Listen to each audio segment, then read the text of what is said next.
जात के आंकड़े को देखने के बाद अपने हाथ में झुंझुना लेकर बिहार के किसी रेलवे प्लेटफॉर्म पर जाइए और पता करिए कि तमिलनाडु के ट्रेन के स्लीपर और जनरल बोगी में कितना मजदूर बैठा हुआ है और वो कौन से जात का है।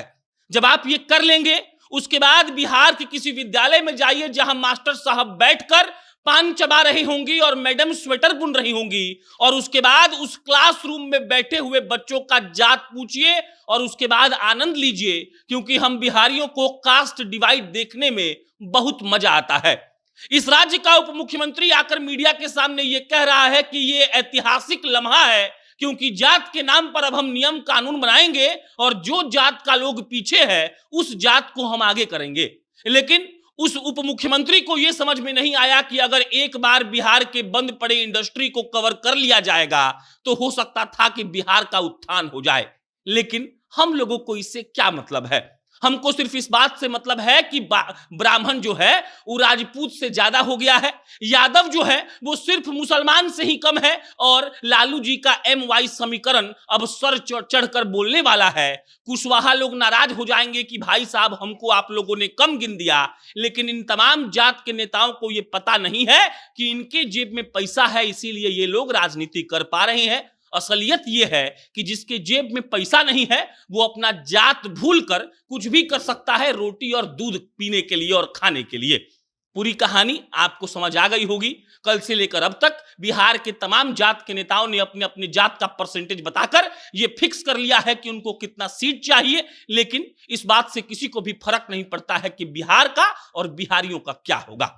बहरहाल पूरी बात आपको हम बताएंगे, लेकिन उससे पहले नमस्कार स्वीकार करिएगा। मेरा नाम प्रशांत राय है। ये वीडियो कान्हा सेल्स के द्वारा प्रायोजित है। कान्हा सेल्स बिहार का एक ऐसा फर्नीचर का ब्रांड है जो बहुत ही कम पैसों में आपको अच्छा फर्नीचर देता है। अगर आप इनसे 50,000 का पैकेज लेते हैं तो आपको पलंग सोफा ड्रेसिंग के साथ साथ 12 फर्नीचर और मिलता है। अगर आप इनसे 78,000 का पैकेज लेते हैं तो पलंग सोफा ड्रेसिंग के साथ साथ फ्रिज, कूलर और वॉशिंग मशीन भी मिलता है। इनकी सबसे अच्छी बात यह है कि बिहार, यूपी और झारखंड के 100 किलोमीटर के रेडियस में ये लोग फ्री में डिलीवरी करते हैं, और ये लोग ऐसा इसीलिए कर पाते हैं क्योंकि इनके पास अपना मैन्युफैक्चरिंग प्लांट है, जिसके चलते कम दाम में भी ये लोग अच्छा फर्नीचर दे पाते हैं। अब लौटते हैं जात के गिनने वाले सिस्टम पर, जात को गिनवाने वाले नेताओं पर और जात के आंकड़े जारी हो जाने के बाद बिहार में मचने वाले बवाल पर। पहले समझ लीजिए कि जात गिनवाना क्यों जरूरी हो गया था। जात गिनवाना भाई साहब जरूरी इसलिए हो गया था क्योंकि वो नेता जो जात के नाम पर राजनीति कर रहे थे वो कंफ्यूज थे। उनको समझ नहीं आ रहा था कि उनका जात का लोग कितना है, उनको कितना सीट मिलना चाहिए। जो नारा चल रहा है कि जिसकी जितनी संख्या भारी उसकी उतनी हिस्सेदारी, इस बात को लेकर उनको समझ नहीं आ रहा था कि वो कितने सीटों पर दावा करे। अब इससे यह होगा कि जो तमाम जात के नेता हैं अपने अपने जात का झंडा बुलंद करेंगे, अपने झंडा पर जात का परसेंटेज लिखवाएंगे और बड़ी पार्टियों के पास जाकर इस बात का डील करेंगे कि हम इतने परसेंटेज में हैं, आप हमको इतना सीट दीजिए। अब समझ लीजिए कि बिहार के मुख्यमंत्री और उप मुख्यमंत्री आपसे और हमसे क्या चाहते हैं। वो बस इतना चाहते हैं कि हम जब घर से बाहर निकले तो सुबह सुबह कोई आदमी दिखे तो उससे पूछे कि ये भाई कौन जात हो। काहे कि उनको कास्ट डिवाइड देखने में बहुत मजा आता है। वो कहते हैं कि हम इसलिए जात गिनवाए हैं ताकि हमको मालूम पड़े कि सामाजिक स्तर पर कौन सा जात पीछे है, और उसके लिए हम लोग ऐसा डेवलपमेंट प्रोग्राम बनाएंगे जिसके चलते वो लोग खूब आगे बढ़ जाएगा। लेकिन असलियत यह है कि आरक्षण को कितने साल हो गए ये हम और आप जानते हैं, लेकिन उस आरक्षण से क्या वाकई में उन लोगों को फायदा हुआ जो लोग इसको डिजर्व करते थे? ये सवाल है। ये सवाल इसीलिए है क्योंकि उनके नेता जो सड़क पर लाठी खाकर उनके लिए आरक्षण मांग रहे थे, उनके बेटाओं के पास 5,000 से लेकर 10,000 करोड़ तक की संपत्ति बन गई, लेकिन वो लोग जिनको वाकई में नौकरी मिलनी चाहिए थी उनको नौकरी नहीं मिली। अब आ जाइए बिहार के बवाल पर। अब बिहार का बवाल कुछ ऐसा है कि कोई भी लड़ाई होगा तो सबसे पहले उसका जात देखा जाएगा। अगर कहा जाएगा कि वो यादव है तो उससे कोई नहीं लड़ेगा। कहा जाएगा कि भाई साहब ये 14.5% है, अगर इनसे लड़िएगा तो आपको ये लोग मार देंगे। उसके बाद आ जाइए उन लोगों पर जो 0 कुछ परसेंटेज में है, उनका अब कोई वैल्यू नहीं रह गया है। वैल्यू रह गया है उसका जो 2%, 1%, 3% है।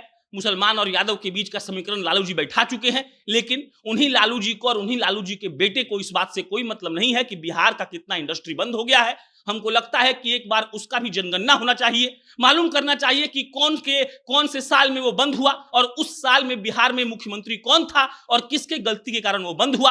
अगर इसका डेटा भी पब्लिश हो जाए तो बिहार के लोगों को वोट देने में आसानी होगी, उनको मालूम चल जाएगा कि बिहार को बर्बाद असली में किसने किया है, उनको मालूम चल जाएगा कि जात गिनवाकर जो अपने आप को काबिल नेता समझ रहे हैं वो असलियत में काबिल नहीं है, वो लूट रहे हैं और उनका सिर्फ इतना ही मकसद है कि आप सबको इतना बांट दीजिए कि सब लोग उतने में उलझ जाएं। डेवलपमेंट के नाम पर लालू यादव ने सिर्फ यादवों और मुसलमानों के लिए क्या किया है आप खोज लीजिए, आपको एक भी ऐसा काम नहीं मिलेगा। उन्होंने जो किडनैपिंग का रोजगार दिया था उसको हम काम नहीं मानते हैं, अगर आप मानते हो तो अलग बात है।